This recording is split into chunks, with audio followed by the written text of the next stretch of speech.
एक भयानक जंगल में भूतिया चिड़िया की आत्मा रहती थी। जंगल के छोटे मोटे जानवर पकड़कर वो उन्हें खाकर अपना पेट भरती थी। ऐसे ही वो डेली एक दो जानवर खा जाया करती थी। धीरे धीरे जंगल से सारे जानवर खत्म होते जाते हैं और एक दिन भूतिया चिड़िया की आत्मा ऐसे ही जंगल में घूमती रहती है, लेकिन उसे एक भी जानवर खाने को नहीं मिलता। लगता है आज भी भूखा ही रहना पड़ेगा। सुबह से शाम हो गई घूमते घूमते, पर एक भी शिकार हाथ नहीं आया। चलते चलते भूतिया चिड़िया की आत्मा जंगल के बाहर चली जाती है तो उसे नदी पार दिखता है कि कुछ बच्चे बॉल से खेल रहे होते हैं। खेलते खेलते बॉल भूतिया चिड़िया की आत्मा के पास आ जाती है। उनमें से गोलू नाम का बच्चा भूतिया चिड़िया की आत्मा के पास आता है। आजा बेटा मेरे पास, ले अपनी बॉल ले ले। अब मैं तुझे खाकर अपनी भूख मिटाऊंगी। जैसे ही गोलू बॉल लेने के लिए उसके पास जाता है तभी वो उसे उठाकर खा जाती है। ये सब देखकर बच्चे काफी डर जाते हैं और वहाँ से भाग जाते हैं। ऐसे तो कोई बच्चा दोबारा यहाँ खेलने नहीं आएगा और जंगल के जानवर भी खत्म हो गए हैं। अगर ऐसा ही चलता रहा तब तो मैं भूखी ही मर जाऊंगी। बिना खून के मुझे कुछ तो करना पड़ेगा। ये बच्चे पढ़ते तो होंगे ही, क्यों ना मैं एक सुंदर चिड़िया का भेष लेकर इन बच्चों की टीचर बन जाऊं। ऐसे मुझे बहुत सारे बच्चे खाने को मिल जाएंगे। ऐसा कहकर वो एक सुंदर चिड़िया का भेष लेकर शहर के जंगल में चली जाती है और टीचर की नौकरी देखने लगती है। सर, मुझे छोटे बच्चों को पढ़ाने के लिए टीचर की नौकरी चाहिए। क्या मुझे यहाँ टीचर की नौकरी मिल जाएगी? हाँ मैम, हमारे यहाँ छोटी क्लास के बच्चों के लिए एक टीचर चाहिए थी। क्या आप छोटे बच्चों को संभाल सकती हैं? हाँ, क्यों नहीं। मैं एक माँ हूँ और मुझे बच्चों को संभालना और उन्हें पढ़ाना दोनों अच्छे से आता है।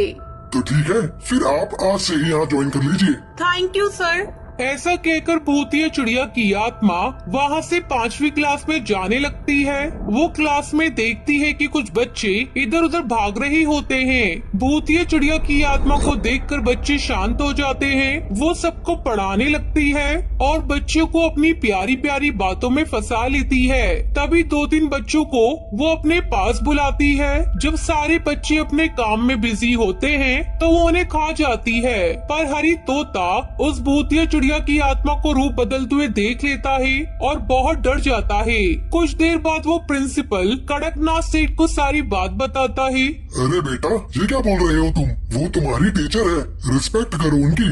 और जिन बच्चों की तुम बात कर रहे हो ना, वो आज एब्सेंट है। पर नहीं सर, सच में। पर कुछ नहीं, चुपचाप क्लास में जाओ। हरी तोता चुपचाप क्लास में चला जाता है। फिर अगले दिन प्रिंसिपल उस बच्चे की बात टीचर बनी भूतिया चिड़िया की आत्मा को बताता है। आजकल बच्चे भी ना कुछ भी सुनकर आ जाते हैं और कुछ भी बोलते रहते हैं। हाँ सर, बिल्कुल। बच्चों को क्या पता क्या बोलते रहते हैं। आज इस बच्चे को ठिकाने लगाना होगा, नहीं तो इसको असलियत पता चल गई तो ये तांत्रिक बाबा को बुलाकर मुझे भस्म कर देगा। ऐसा कहकर भूतिया टूनी चिड़िया की आत्मा क्लास में चली जाती है और उसकी पूरी नजर हरी तोता पर होती है, जिसने उसकी असलियत देख ली होती है। पर जैसे ही उसे मौका मिलता है वो फिर से 3-4 बच्चों को खा जाती है, पर इस बार सारे बच्चे उसका असली रूप देख लेते हैं। अगर तुम में से किसी भी बच्चे ने बाहर जाकर किसी को कुछ भी बताया तो इस बार मैं तुम्हें खा जाऊंगी। ये सुनकर सब बच्चे डर जाते हैं, लेकिन बंटी कबूतर हिम्मत करके कड़कनाथ सेठ को सब बात बता देता है। फिर कड़कनाथ सेठ उससे पूछता है, हमारे स्कूल के बच्चे कहाँ गायब हो रहे हैं? सच सच बताओ, कौन हो तुम? क्या सर, आप उन बच्चों की बातों में आकर मुझ पर शक कर रहे हैं? कोई बात नहीं, मैं स्कूल ही छोड़कर चली जाऊंगी।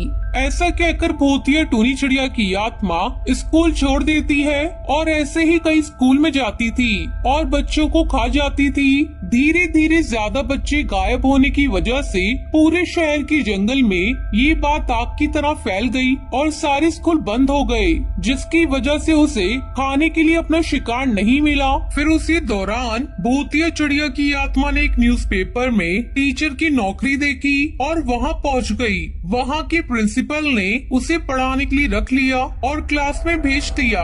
भूतिया चिड़िया की आत्मा बच्चों की आवाज सुनकर क्लास की तरफ खुशी खुशी जाने लगी। तभी उस कमरे के अंदर जाकर देखा कि एक टेप रिकॉर्डर है जिससे बच्चों की आवाज आ रही थी।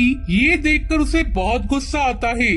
इन सब ने मुझे धोखा दिया, ये सब मुझे पकड़ना चाहते हैं, लेकिन ये जानते नहीं मैं कौन हूँ। वो जैसे ही पीछे मुड़ती है तो वहाँ तांत्रिक खड़ा होता है और वो अंदर से दरवाजा बंद करके उस भूतिया चिड़िया की आत्मा पर मंत्र पढ़कर राख फेंकता है, जिससे वो भूतिया चिड़िया की आत्मा जलकर वहीं पर राख हो जाती है।